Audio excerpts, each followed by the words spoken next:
इस वीडियो में हम संधि कवर करने वाले हैं, जिसमें हम पूरी स्वर संधि को कवर करेंगे।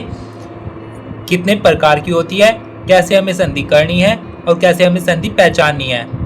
इसका सूत्र है पर सन्निकर्ष संहिता, अर्थात वर्णों का एक साथ उच्चारण करना संधि कहलाता है। संधि का अर्थ होता है मेल। जब दो अक्षर मिलते हैं तब उनके मेल से कभी कभी विकार उत्पन्न होता है, तब हम कहते हैं कि इन अक्षरों में संधि हो गई है।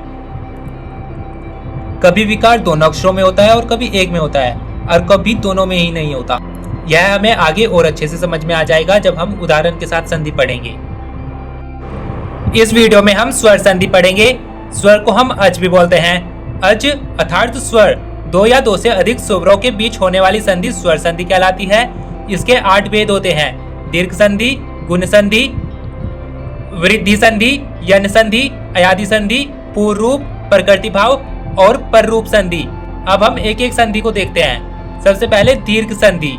इसका सूत्र है अक सवर्ण दीर्घ, मतलब अक से सवर्ण अच परे होने पर पूर्व पर के स्थान पर दीर्घ एकादेश होता है। ऐसे उदाहरण से समझते हैं। अक मतलब अक प्रत्याहार। अक प्रत्याहार में अ, ई, उ, री, लिरी वर्ण आते हैं। जब इनके सामने सवर्ण यानी समान वर्ण हो, जैसे अ वर्ण के सामने अ वर्ण, ई वर्ण के सामने ई वर्ण, उ के सामने उ वर्ण और री के सामने री हो, तब इनका दीर्घ एकादेश होता है। मतलब जो दीर्घ वर्ण है उसमें इनका परिवर्तन हो जाता है। जैसे अ के सामने अ है तो इसका आ में परिवर्तन हो जाएगा, ई के सामने ई है तो इसका दीर्घ ई में परिवर्तन हो जाएगा, उ के सामने उ होने पर इसका भी दीर्घ उ में परिवर्तन होगा और री के सामने री होने पर इसका री में परिवर्तन हो जाएगा।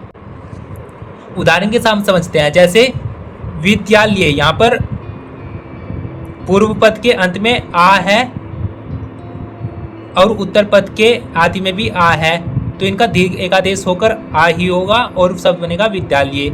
ऐसे ही सत्या अर्थ, यहाँ पर सत्य के अंत में अ है और अर्थ के अंत में अ है, तो इनका भी दीर्घ एकादेश होगा और यहाँ पर आ बनेगा और शब्द बनेगा सत्यार्थ।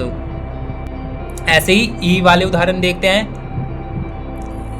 जैसे मुनीन्द्र, यहाँ पर ई, मुनि के अंत में ई है और इंद्र के आदि में भी ई है। इनका जब मेल होगा तब दीर्घ ई बनेगा और शब्द बनेगा मुनीन्द्र। ऐसे ही जैसे यह है परीक्षा, यहाँ पर परी के अंत में छोट ई है और इक्षा के आदि में ई है। इनका जब मेल होगा तो ये दीर्घ ई में परिवर्तन होगा और शब्द बनेगा परीक्षा। ऊ वाले उदाहरण में जैसे यहाँ पर ऊ है, यहाँ पर भी ऊ है, इनका दीर्घ एकादेश होकर बड़ा ऊ में परिवर्तन होगा और शब्द बनेगा विधु उदय। जैसे वधु और उत्सव मिलकर बनेगा वधु उत्सव। यहाँ पर ऊ है और यहाँ पर ऊ है, इनके मेल से जो शब्द बनेगा वो बनेगा वधुत्सव। आखिरी नियम है री या री से परे यदि री हो तो दोनों के स्थान पर री हो जाता है। यहाँ पर प्रीत के अंत में री है और इस ऋणम के आदि में री है, तो री और री के मेल से ये री में ही परिवर्तन होगा और शब्द बनेगा प्रीत ऋणम। ऐसे ही मातृ और रिकार, मातृकार। अब हम दीर्घ संधि को पहचानेंगे कैसे। जैसे हमें कोई शब्द दिया हुआ है तो उसमें अगर हमें री दिख रहा है ऐसे वाला, तो वहाँ पर दीर्घ संधि होगी। आग की मात्रा, बड़ी की मात्रा या बड़े ऊ की मात्रा अगर हमें दिखाई दे तो वहाँ पर भी दीर्घ संधि होगी। सेकंड संधि है हमारी गुण संधि, जिसका सूत्र है आद गुण। इसमें अवर्ण से अच परे होने पर पूर्व और पर दोनों के स्थान पर एक गुण आदेश होता है। जैसे देव और ऋषि, यहाँ पर अवर्ण से परे री है तो इसका अर हो जाएगा और शब्द बनेगा देव ऋषि।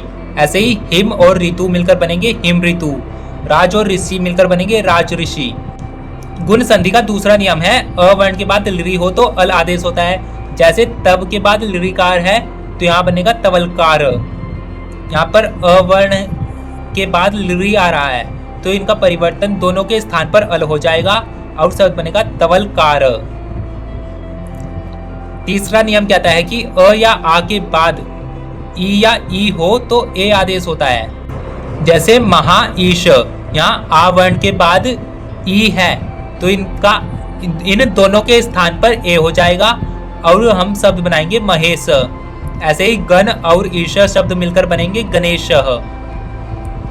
गुण संधि का चौथा नियम है अ या आ के बाद यदि उ या उ हो तो ओ आदेश होता है। जैसे पर उपकार, इनकी संधि होगी परोपकार।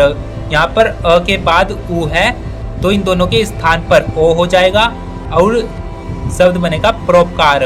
ऐसे ही महा और उत्सव में शब्द बनेगा महोत्सव। थर्ड संधि है हमारी वृद्धि संधि, जिसका सूत्र है वृद्धि रेची या फिर वृद्धि रादेच। दोनों सूत्र हमें याद रखने हैं। अवर्ण से अच परे हो तो पूर्व पर के स्थान पर वृद्धि एक आदेश होता है। अर्थात अ या अ से परे ए हो तो ए आदेश होगा, अ या अ से परे ओ या औ हो तो औ आदेश होगा।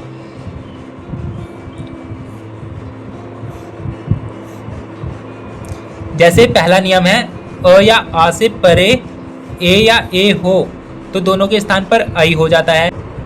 जैसे इसके अंत में अ है और यहाँ पर ए है तो इनके मेल जब होगा तो ए की वृद्धि हो जाएगी और ये कन्वर्ट हो जाएगा आई में।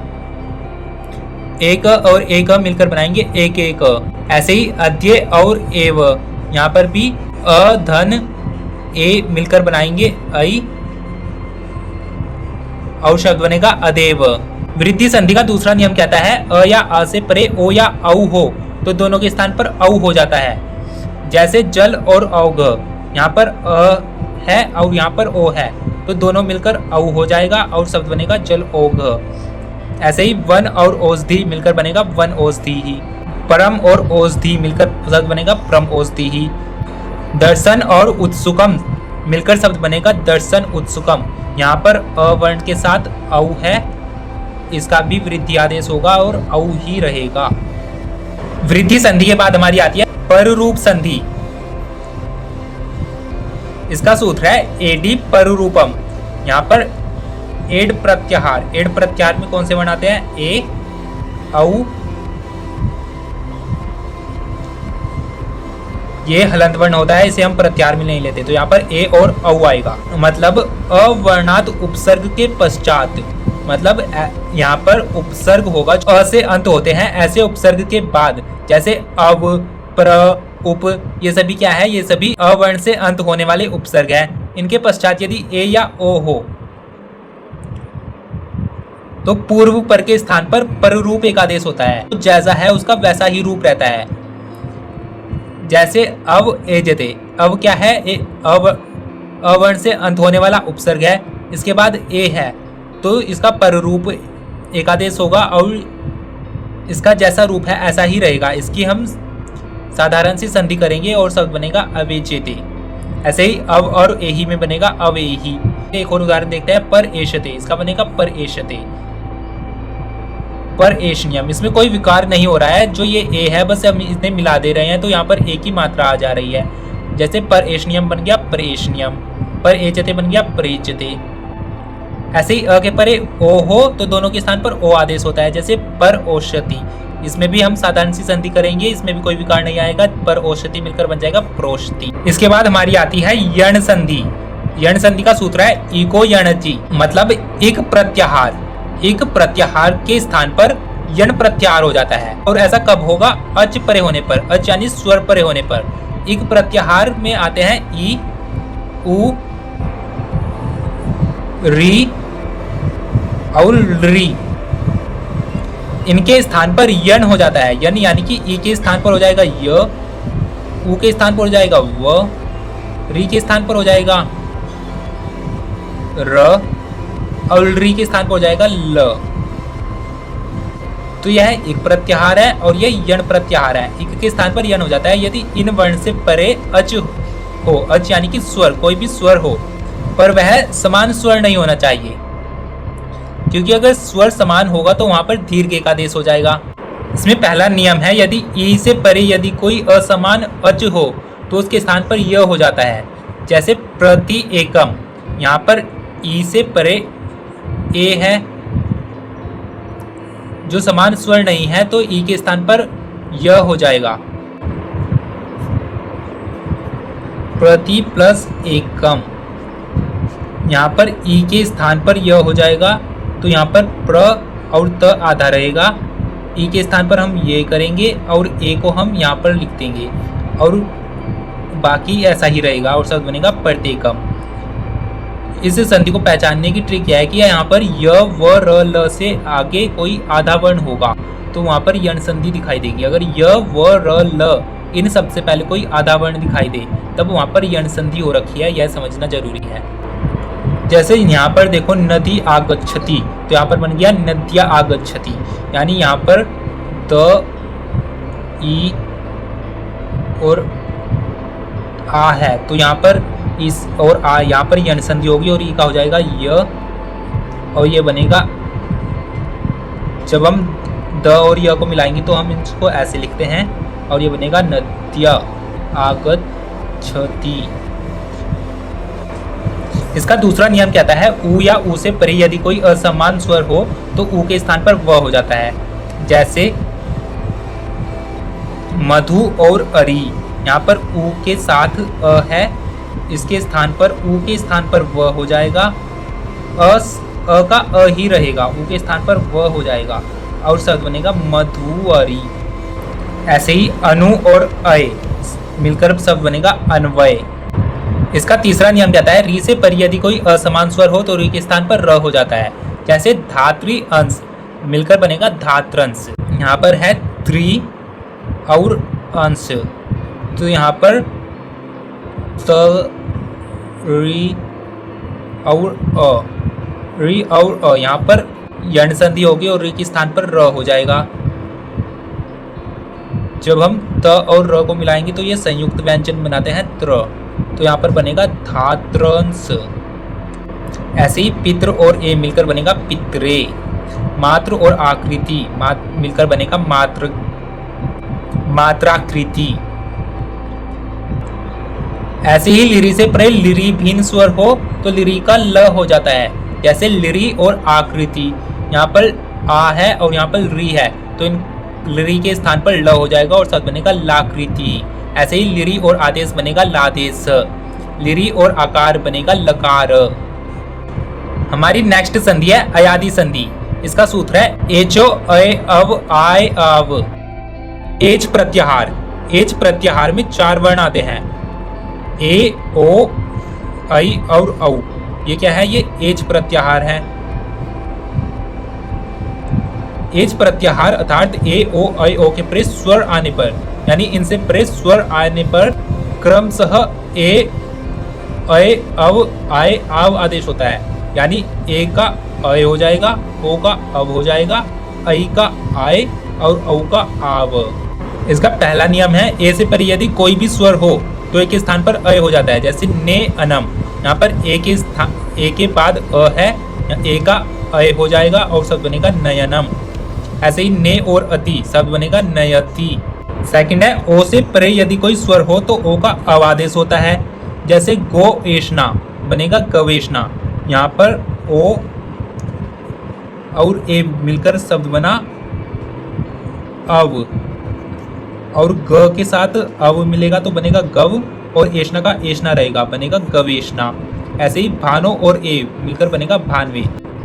इसका तीसरा नियम है ऐ से परे यदि कोई स्वर हो तो ऐ के स्थान पर आय हो जाता है।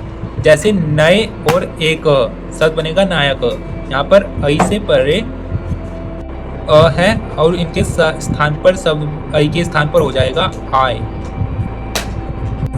न समान रहेगा, आय इसमें जुड़ेगा बनेगा नाय और अक भी समान रहेगा, शब्द बनेगा नायक। ऐसे ही जय और एक चायक, गए और एक गायक, गए और ई कहा गायिका, नए और ई का नायिका। इसका आखिरी नियम है ओ से परे यदि कोई स्वर हो तो औ का आव हो जाता है, औ का आव हो जाता है। जैसे गऊ और औ तो इसका हो जाएगा गावाऊ। नऊ और ई का इसका हो जाएगा नाविक। श्रव और ई का इसका हो जाएगा श्राविका। फिर हमारी आती है पूर्व रूप संधि। पूर्व रूप संधि का सूत्र है एड पदांताति। पूर्व रूप संधि में क्या है? अ से पूर्व यदि ए या ओ हो, अ की जगह हम अवग्रह का चिन्ह लगाते हैं। जैसे उदाहरण देखते हैं सर्वे अपि, यहाँ पर पूर्व पद के अंत में ए है और उत्तर पद के आदि में अ है। तो यहाँ पर अ की जगह हम अपग्रह का चिन्ह लगा सकते हैं। सर्वे अपी का हो जाएगा सर्वे अपी। ऐसे ही लोके अस्मिन, यहाँ पर पूर्व पद के अंत में ए है और उत्तर पद के आदि में अ है, तो हम अ के स्थान पर अपग्रह का चिन्ह लगा सकते हैं। ऐसे ही के अपी हो जाएगा के अपी। ते अत्र यज्ञ अग्नि। यदि पूर्व पद के अंत में ओ हो और उत्तर पद के आदि में अ हो, जैसे विष्णु अत्र, यहाँ पर पूर्व पद के अंत में ओ है और उत्तर पद के आदि में अ है, तो यहाँ पर भी हम अ के स्थान पर अपग्रह का चिन्ह लगा सकते हैं। विष्णु अत्र हो जाएगा विष्णु अत्र। देवो अपि, को अपि। इसके कुछ उदाहरण हैं। हमारी आखिरी संधि है प्रकृति भाव संधि, जिसका सूत्र है ई तु दय द द्विवचनम प्रगृह्यम। यह सूत्र आपको याद रखना है। यह क्या कहते हैं कि प्रकृति भाव मतलब वही रूप रहना, समान रूप रहना, कोई परिवर्तन नहीं आना। ऐसा तब होगा जब पूर्व पद के अंत में ई, उ या ए हो और उत्तर पद द्विवचन हो, तब कोई भी संधि नहीं होती है। अर्थात जैसा विग्रह किया गया था वैसा ही रूप रहता है, इसलिए संधि का नाम प्रकृति भाव संधि है। हरि और आगतौ, यहाँ पर ई है और आगतौ ये जो है वो द्विवचन है, तो यहाँ पर कोई भी संधि नहीं होगी और इसका विग्रह जैसा है वैसा ही रहेगा। हरि आगतौ, यहाँ पर उत्पन्ने द्विवचन है, तो यहाँ पर भी कोई संधि नहीं होगी और ये ऐसा ही इसका रूप रहेगा, लते उत्पन्ने। ऐसे ही विष्णु ईमो बाद द्विवचन है, इसलिए यहाँ पर भी कोई संधि नहीं होगी। शब्द जैसा है वैसा ही इसका विग्रह रहेगा, विष्णु ईमो। यानी ई, उ और अ के बाद कोई भी द्विवचन है तो वहां पर कोई भी संधि नहीं करनी है, जैसा है वैसा का वैसा ही रखना है। यहाँ पर हमारी स्वर संधि समाप्त होती है।